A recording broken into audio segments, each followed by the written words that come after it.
So what we are really encouraging is that you accept the reality of this vibrational reality. Do you? Do you know there's a reality and there's a vibrational reality? Do you know that the vibrational reality precedes the reality? In other words, there is always a vibrational equivalent of something before there is a manifestation of it. And in this vortex of creation, all things that you want have been gathered and are held by the resources that create worlds for you to feel your way into the vicinity of. So today we're going to be talking about getting into the vortex. On Monday, the book will finally be released. Getting into the vortex. It's been driving Jerry and Esther crazy that they can't just put it in your hand, because they have discovered that it seems to do the work. And do you know what its secret is? It plays music that is unusual in canter and asks that you find a breathing pattern that matches it. But because it's unusual in its canter, it's 1, 2, 3 strong breaths in, and then 5 breaths out. Not what you think you do. Often what you do when you sleep, but not what you think you do. You think you go 3 long breaths in, 5 shorter breaths out. And it requires so much of your attention at first that you can't think about those worrisome thoughts you've been thinking about. So just focusing upon the music that is played puts you in a place of less resistance, and then in the background, we are speaking to you everything that the source within you knows about everything that matters to you. Now, this is a tool that will put you in the vortex. You don't need it. You just need to know that there is a vortex and want to get in. And you need to notice when you are in and do that more often. And once you're in the vortex, it's helpful if you notice what thought threw you out, and then avoid that thought if you can, by thinking thoughts that help you to maintain your frequency.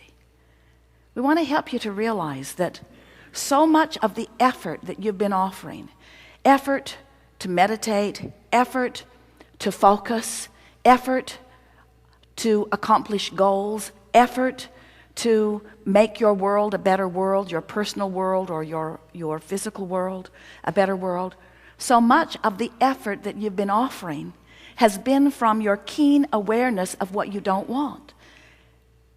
The majority of the effort that the majority of people, that the majority of you know, which means almost everybody, is offering almost all of their effort from outside the vortex. And that's why it feels hard.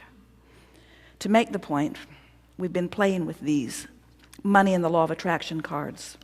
They're affirmation cards. And most people would think that an affirmation card would be a good thing. Go to the mailbox, don't have as much money in my bank account as I do bills in the mailbox. So I'll buy these brilliant cards. We wrote them. And from my place of worry or concern or even fear, I will begin efforting through the process of affirmation. I will tell my story as I want it to be. I want more money. Whatever I desire, I can acquire. I'll send this in with my payment.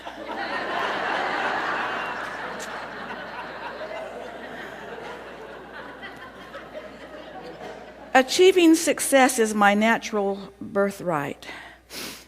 Somebody should have told my parents. I got nothing from them, nothing. My every story is attracting its vibrational match. Yeah. I am the creator of my own life experience. This is very bad news.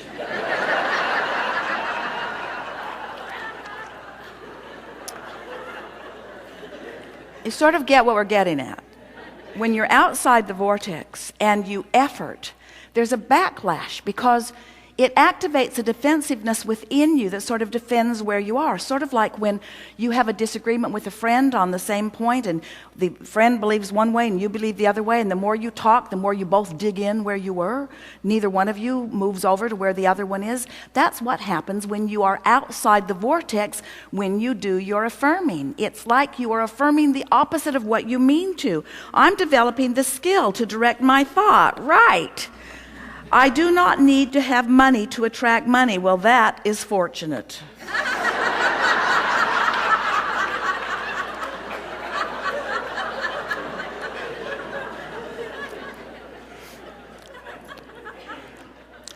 But if you should find yourself accidentally in the vortex, it happens, where just for a moment you cease thought about unwanted things, and you notice the sunrise or the sunset, or a child walks across your path, or your cat jumps up in your lap and you pet it for a little while, or you hear a song that makes your heart sing.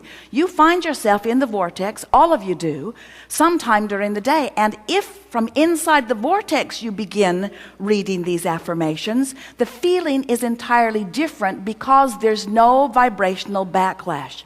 Are you hearing what we're getting at? If you're speaking about what you want and it feels bad to you when you're doing it, it's not helping. Don't effort when you are vibrationally out of sync. The first order of business is to get vibrationally in sync. The first order of business is to get in the vortex, to tune into who you really are. And then the story I tell is the basis of my life. That sounds nice when you're in the vortex. I'm the creator of my own life experience. From inside the vortex, you feel that empowerment. You're glad that you are. You're looking around. You're rendezvousing with thoughts. It feels good to you. Goosebumps are shivering up and down you. As you read what you know to be, as you find affirmation with what the source within you is affirming all day, every day, it feels wonderful to you. It's life-giving. You feel frisky. You feel exhilarated, you see. So, what we're getting at, we think you know what we're getting at. Don't try when you're not in the vortex. If you're not in the vortex, you have only one thing to do. Get in the vortex. Well, how do you get in the vortex if you're not in the vortex? Well, stop doing whatever you're doing that's keeping you out of the vortex.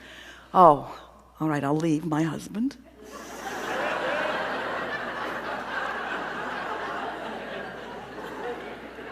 I'll quit my job.